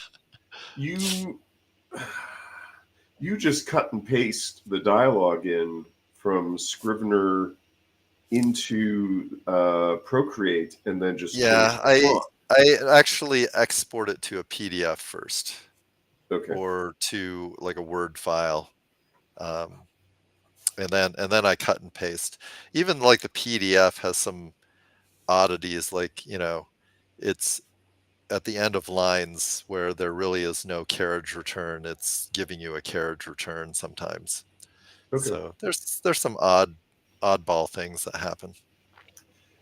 Now, when you work, do you have a desk that you have your iPad on? Do you just sit in an easy chair like I do and have it in your lap? I mean, how do you work? Do you put any thought into ergonomics? Here, I'll show you. Okay. So I actually bought this thing called a Sketchbook Pro. Oh, I've seen those. Yeah. And that way I can actually lean my elbow on this. so Okay. that it's like tilted on kind You're of on like a a drawing desk. table. Okay, But you're at your yeah, drawing table. Okay. yeah, and you can put it on your lap too. So I have like sat in a chair and then put like a pillow to give it like an angle towards Okay. me, and then drawn it that way. And then that way, in the background, I can have, Turning Red or The Incredibles or something on that I've seen a million times. Yeah. And and then so I'm just listening to it while I'm drawing, and then sometimes I'll look up and get inspiration too. Did you put an overlay on the screen to get more tooth for your pencil, No, like paper-like? no, Okay. it just works that way with the toothy liner. It just Okay. looks like that. Cool. And there is a little bit of uh, a transparency to it. So like if you go over it more than once, you can kind of see it multiplies the saturation where the intersection of the lines are. Okay. So if that's something that you want, that's kind of cool. If that's something you want to avoid, then yeah, don't probably not use that. Well, So like for my panel borders for Salem Charter Academy, I use the default ink brush mhm. on Procreate so that I don't have that effect, because I don't want that effect. What But resolution are you working at? I'm working at 450 dots per inch, Okay. just so that I've got a little bit of wiggle room in case I need to enlarge things. Got it. Plus, in that old book about what was it, lettering and coloring the DC way or something like that. Yep. I Yep. forget. Yep. That was the resolution that they were using. Okay. So So I'm I like, guess okay, well, if they're using that, I'll use that too. okay. So I guess that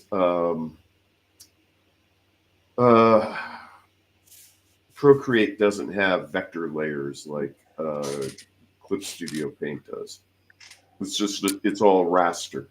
Yeah, yeah. So that was another reason why, even though I actually letter it on my Procreate, I just turn off that layer of lettering before I export it and import it back into InDesign, and then I re-letter it again.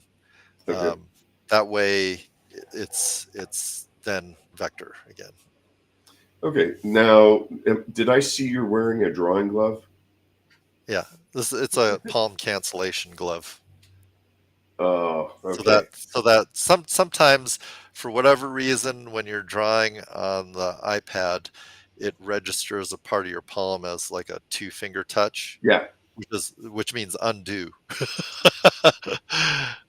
Yeah. Or it'll just start drawing where my palm is or something like that. So Okay. this takes care of that. Yeah. So that I'm that I'm doesn't old happen. school. I just licked the edge of my hand a few times. Oh, you're drawing the evil twins.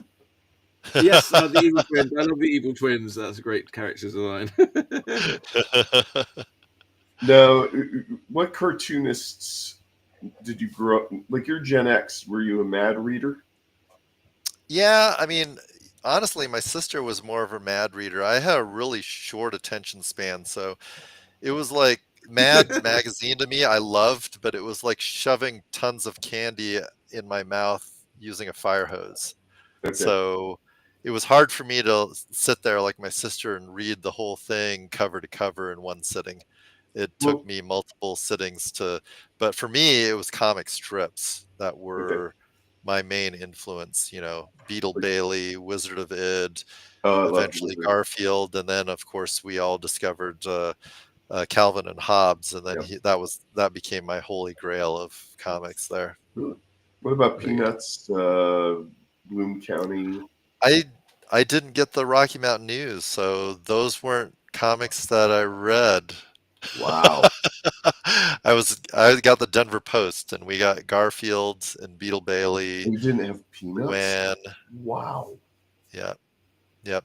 And then until I went to college, and then I decided to subscribe to the Rocky Mountain News so that I could get those comic strips. And then, of course, the Rocky Mountain News went out of business. Now, so strips were your big influence. Yep, yep. It wasn't until like my junior year in high school when I met Tom Motley, because I took a class through this place called Colorado Free University that was about how to make comics. And the description was a little vague, and I automatically assumed that they were going to teach me how to make and sell my comic strips. And that's where I met Tom Motley. He was teaching the class, and all of his stuff was about long form comics, comic books. So it was like the first time I had really seriously considered making comic book art, long form comics.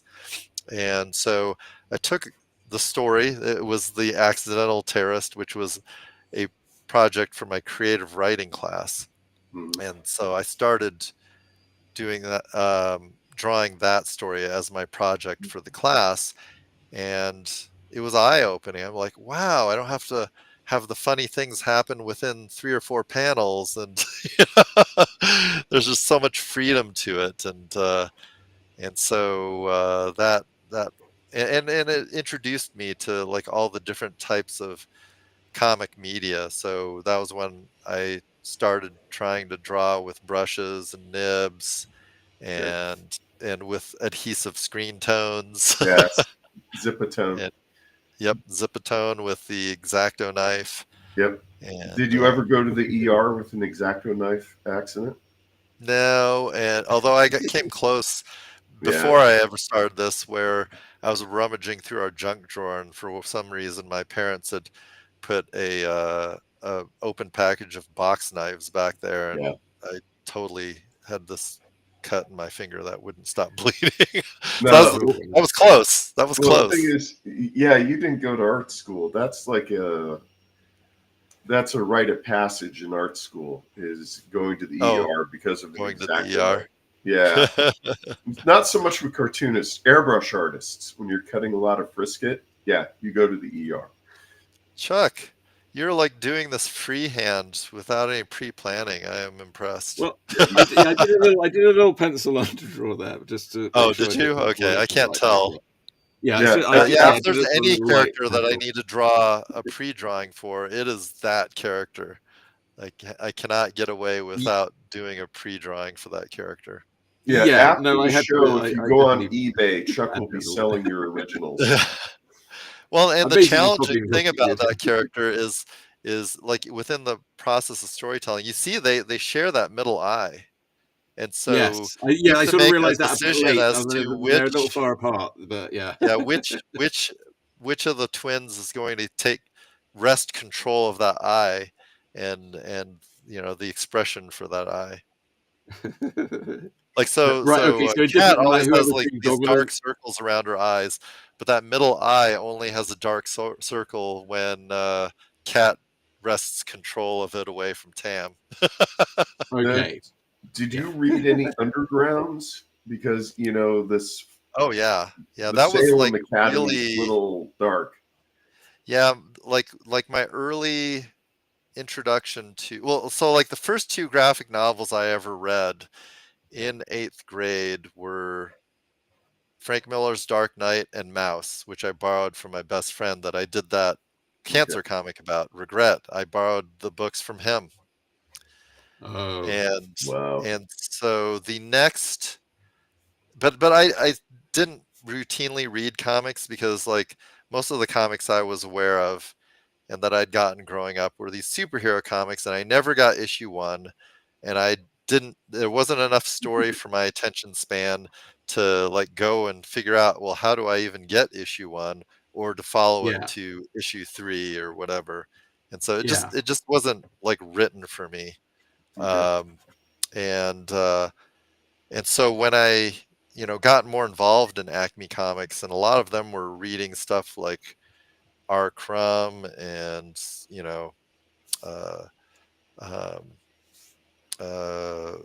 Freak Brothers. Yeah, stuff like that. And I really like the Freak Brothers. So like a lot of my early influences were like R. Crumb and Alex Robinson and Jim Mahfood, and so like a lot of my early black and white artwork reflected that, where it was like really dramatic stuff and then maybe a little bit of cross hatching, and then the hatching started taking over my artwork when I started working doing the Wang, and then eventually I just phased out all of the cross hatching, and because of the reproduction capabilities, I started using tones, ink washes and stuff like that. So when you're working on your book, I didn't see it listed anywhere. How do you choose your color palette? Is that all from the model sheet, or are you following any color theory, like limited gamut color wheels? Or I'm just stealing people's palettes. That's one of the great things about Procreate is you can actually have it create a palette for you based on something that's in your photo gallery. So I might do a little bit of that.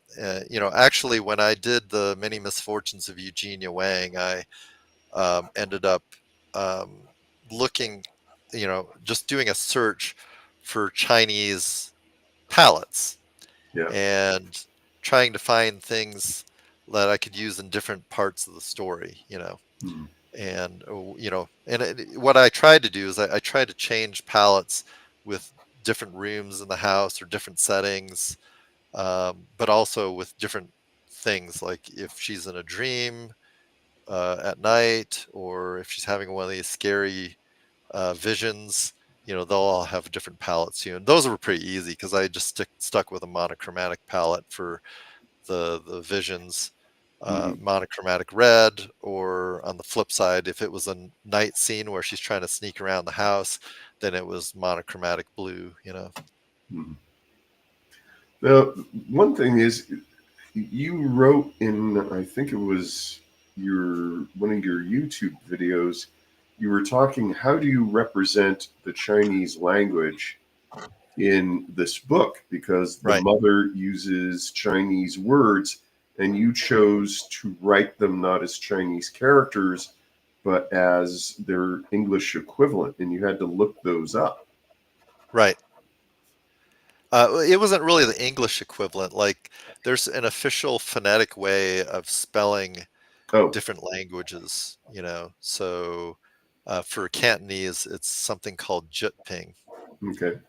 Which doesn't always, in my mind, match up with how I would phonetically spell things out. So, like, when I originally started writing the script, I was using my own phonetic language, not really knowing whether that would communicate, those that are in the wise that, are used to reading phonetic Cantonese, if they would know what the words were.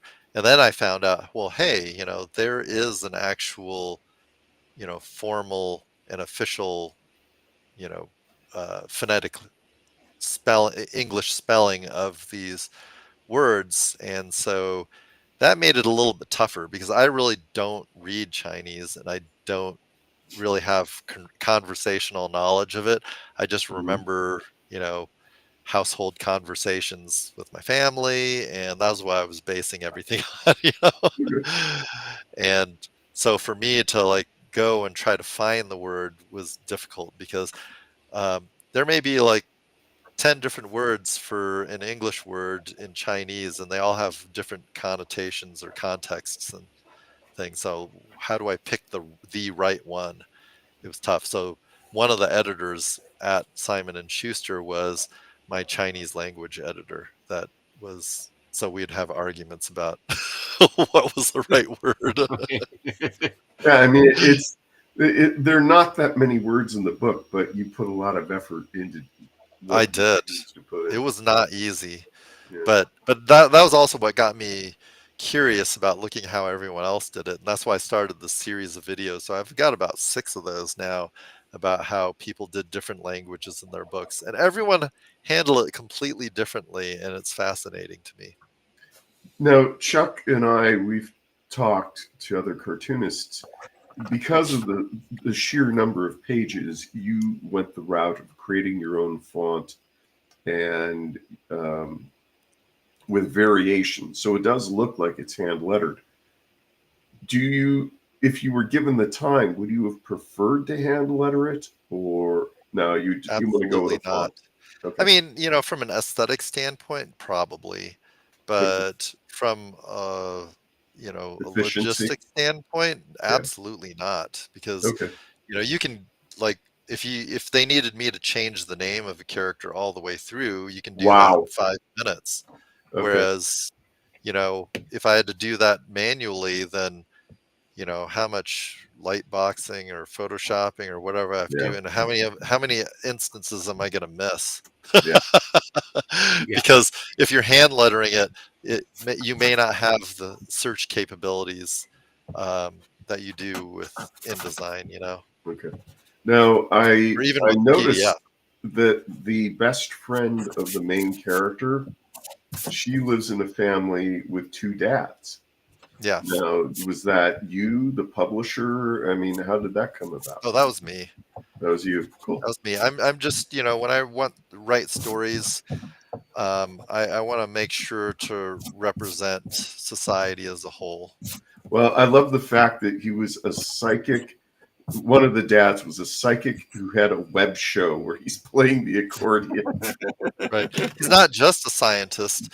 He's a viral YouTube accordion star, as well as a paranormal investigator is what it was. Yeah, the one thing that I never Yes. saw before was you brought up Ouija boards, and I'm used to the Ouija board with the planchette with the normal numbers and alphabet. Yeah. But I've never seen a sand table That Ouija was board with a like a dowsing rod is the that was planchette. something I had to research as well. I knew there was something different, and I forget who told me that there was like a Chinese planchette. So I started looking up videos, and I found that they have all these videos of people using these, 2-handled divination rods. So Yeah. normally it's 2 people holding on to it as kind of proof that, not one person Not a is scam controlling the artist. message or whatever, Yeah, one of the things that we're discovering in talking to cartoonists is how many of them are deeply into the occult. Like Sergio Aragones just had a Zoom meeting. There was like 100 people there because they were all fans of him. This is for the NCS, and he showed us his collection of devil figures. And I now consider it necessary art supply to have the last figures of the devil. Is that one that was actually designed by Sergio? No, this is a character from the Nightmare Before Christmas. Oh, okay. He's actually drawn a lot of devils in his career and depictions of hell. He was going to actually do a comic book of it, but he discovered other people had done it before him. So he just decided, what's the point? It's already been done. The occult has all the fun things to draw, though. That's the thing. Like, I wouldn't say that I'm deeply. Yeah, I wouldn't say that I'm deeply into the occult, but I do find that there's a lot of people that are friends of mine that are psychic mediums. Oh, okay. Well, that's useful. They can give you some stock tips then, hopefully. Exactly. That was what I was depending on. I assume that some of them were my beta readers. I get all my investment advice from my psychic medium. With were reading tea leaves and picking. Were you when you were a stockbroker? Were you a chart guru? Did you believe in chart? Yeah, I was a chart guy. Yeah. Oh. Yeah. And I even taught that at the last one of the last firms, because we were a firm that licensed out trading software, and so we had classrooms where we were teaching students to read charts and stuff. Did you ever read A Random Walk Down Wall Street? No, but I actually ended up with some of my artwork on the New York Times bestseller list because I illustrated the stock charts for how to get started in electronic day trading. Okay. All right. Well, then that's very popular now. Electronic day trading's like that took off. Oh, that was in the early 2000s, believe it or not. Yeah, and our internet was horrible, so there was no winning when you were trading your account as a day trader. And I still am a big believer that unless you've got some sort of inside knowledge, that the only one that wins is the house, just like a casino, Yeah. because they get the commissions. But yeah, I was at a local unfortunately, festival. like by the time you see the tide shift and whatever, I believe that you could probably do a better job of reading charts if you're not day trading, like if you're looking at something on a longer term. But the problem is you can't protect yourself from like news that comes out after market, and then you have a big gap, and there's nothing you can do to protect yourself from that, you know. Okay, I love you as a children's book author. I love you as a cartoonist, but I'm gonna fight you about charts. Oh yeah. Yeah, but hey, where are You your can or toys? can't use This them. is not Dale's stock market roller coaster, right? Oh, Where's your? I don't say that I trade on charts now. Oh, okay. Where's your toys? Yeah, I mean, do you have? because I learned from my time in the brokerage industry that you're just fooling yourself into Yeah. thinking that you know what's going to happen. Where's your toys? What do you have around your studio that inspires you? Oh, that inspires me? Well, what In what the junk last do you 3 have minutes, around your studio? Oh, well, my studio's gotten taken over by my teenage son for gaming. Ah, So I there's don't get to be down there to inspire me, but I have this a rack of different mugs that either I created or that I was gifted that are so cool that I have to keep them. So like at one of our agency retreats, we do this mug exchange, and the one that I got was a cauldron from Salem. So cool. that's one of the things that inspires me. And since I'm doing Salem Chartered Academy, in fact, I just came back from Salem on a research trip. So Wow, and you get to write that off. yes, I took like 650 pictures. That's So cool. that's definitely something that inspires me. I mean, there are a lot of like books that are laying around that you know, I'm not a collector, and so I only try to keep things that I know that I'll probably want to go back to for inspirational Okay. purposes. So, you know, of course, I've got collections of Calvin and Hobbes, and you know, some picture books and graphic novels that I really love, like you know, a lot of Raina Telgemeier stuff, and I have some Dan Santat picture books and graphic novels. um, Craig Thompson's stuff. You know, Oh, do you love have a his work. space dumplings? I don't. I have Oh, I dude. have a very special place on my shelf for Habibi though. Get Go get his kids' book, Space Dumplings, and I think he has a new one out Yeah, I about. didn't even know he had kids books until just very, very recently. I mean, like within this last week, I did a Google search. And I'm like, what? Yeah, he has a new one out about ginseng farming. Oh yeah, yeah.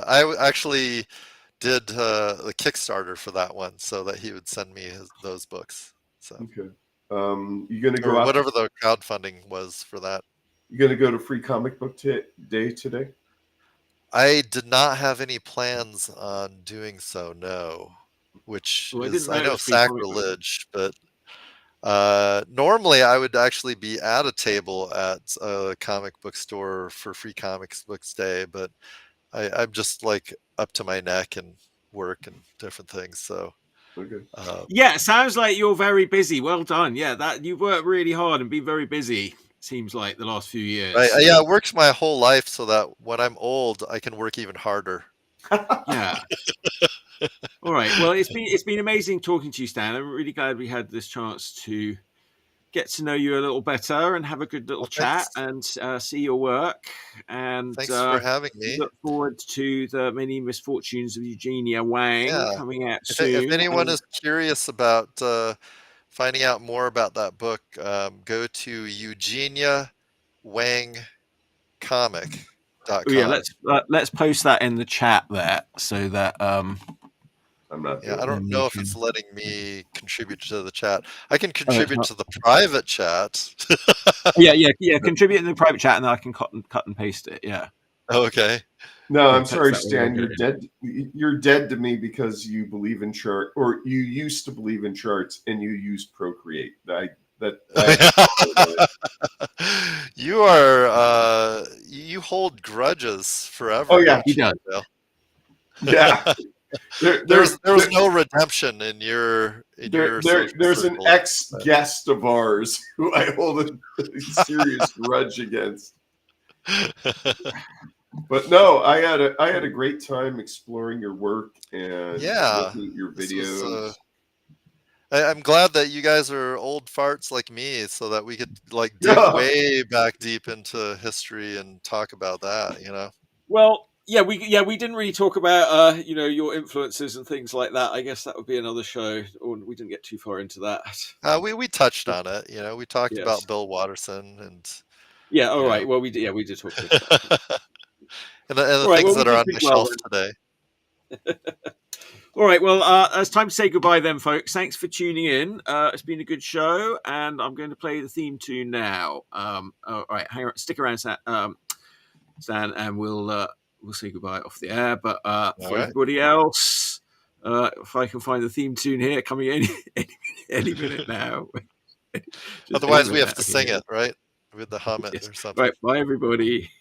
Bye. Here's a theme song for Chuck Wheelan Showy. He asked me to write one, but I stole from David Bowie. Here's a theme song. Chuck Wheelan is the best. We have lots of hosts, but we're running out of gas. Will you be our guest on? Will you be our guest on? Be on the Chuck Wheelan Show.